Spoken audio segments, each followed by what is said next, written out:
Moving on, we have Kunal now, who's called in from Mumbai. Kunal, how can we help you? Hi. I have a question regarding my loan intimation to be registered. Okay. So I had recently purchased a flat in Pune, and I stay in Bombay. Due to some medical reasons in my family, I mean, I have undergone some bad times, because of which I couldn't go and file the loan intimation with the registrar within the stipulated 30 days. Okay. So now the registrar is not ready to accept it. And I had actually, after 25 days, I had actually sent it to my broker asking him to go and deposit it. But it seems I have to personally be there in Pune, which I was not able to go. So now after 30 days, it's supposedly I have to pay some 1% of the property value plus 30,000 as fine, or as some registration charges. So it comes up to around like a big amount. So what's the way around this? What is the way out? What can he do? Because it's a steep penalty that he's being asked to pay.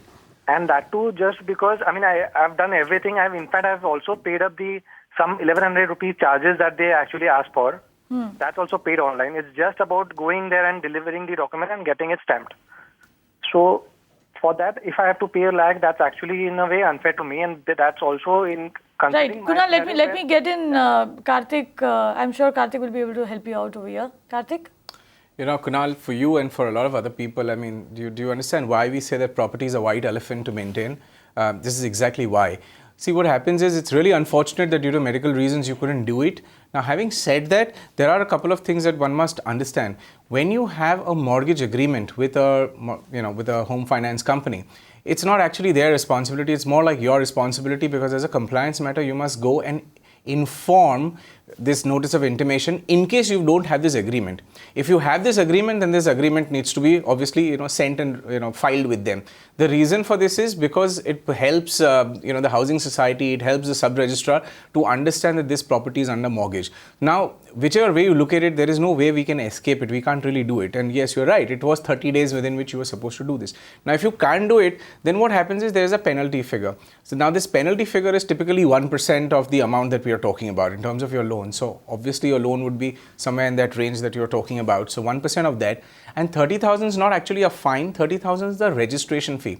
So if you remember, when you would have got your developer to get an agreement with you, or if it's a second sale, whenever you did your agreement registration, there was a certain registration process that you followed, within which you had to pay 1% or 30,000 rupees as registration fee, and then stamp duty, etc., all of that. So the process now that you have gone out of this period is pretty much the same. Right now, in this process again, that it's like almost doing the same property registration again. So which means the counterparty will have to be there, you will have to be there, or if you are unable to go there, you obviously need to have a power of attorney appointed for yourself. And that person goes and submits this document at the sub-registrar's office. So fortunately, unfortunately, there isn't too much of a way out of this thing. 30,000 is not the fine, but it is the registration fee which must be paid, and the rest is that 1% of your loan amount, as I understand. So this is as per the Registration Act, and you really can't do much about it. So my suggestion is that, bite this kind of a situation, but go ahead and do it sooner than later. There's no way he can plead a medical emergency or something like that and get out of the penalty? Not really, you can't, see, penalty you cannot escape. So what is happening is the notice of intimation had to be filed in 30 days. Now, if you miss that, then your next recourse is, the system is not saying that don't register, system is saying register, but you'll have to pay a little bit more. And that's what it is. So, whichever was the reason, perhaps you go to the sub-registrar, make an application. If the sub-registrar sort of, waives this thing off for you, great. But see, my suggestion is, we cannot, as you and me, cannot keep going to the sub-registrar's office because, obviously we are busy with our usual life and activities and work that we do. So it's best to have an agent appointed for this, because these agents are people who are in regular day-to-day connection with such offices of the sub-registrar, and, they do a very, very efficient job out of it. They charge you a little fee, and the fee is not a humongous sum of money. Even in a place like Mumbai, the fee is somewhere in the range of maybe 4,000 to 5,000 or maybe 6,000 depending on where you are. So if you're in Pune, it's not going to be humongously a high figure. It's a small figure for the convenience that you're going to get. So I strongly suggest you please go in through and use the services of some agent and let that agent sort of help you and guide you through this whole process. Right, and unfortunately, this is a fact. You will need to pay that penalty since you missed that date, and there is really no getting out of it. Before we move on to our next question, Kartik, very quickly. Now, I know that you're a lawyer as well, so you well placed to answer this question.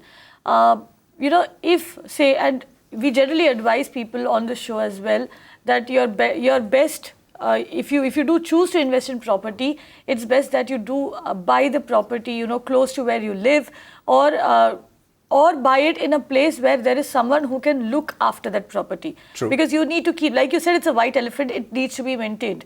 Now, say you buy it in a different city, and you're not a resident of the city. You don't have friends or relatives who are living over there who are willing to look after it. What do you do then?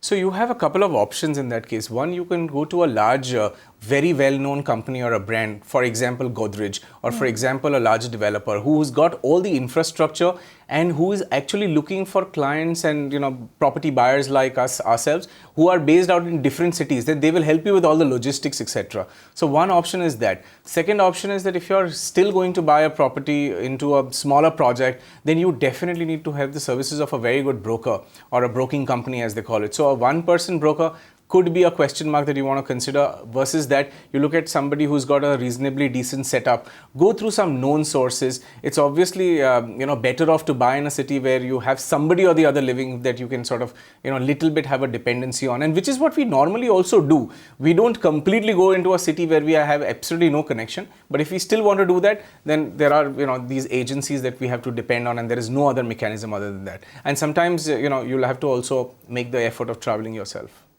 Right. So if you have a property in another city, do ensure that you travel yourself to that particular city at least once in a year to essentially exhibit your ownership over that property, to claim your ownership rights for that property, which is very, very essential. You can watch live TV on our website mpnow.in. Find us on Facebook at facebook.com/magicbricksnow. And don't forget to click the like button. You can also follow us on Twitter at magicbricksnow. To stay updated with all our programming, hit the subscribe button on our YouTube channel by logging on to youtube.com/magicbricksnow.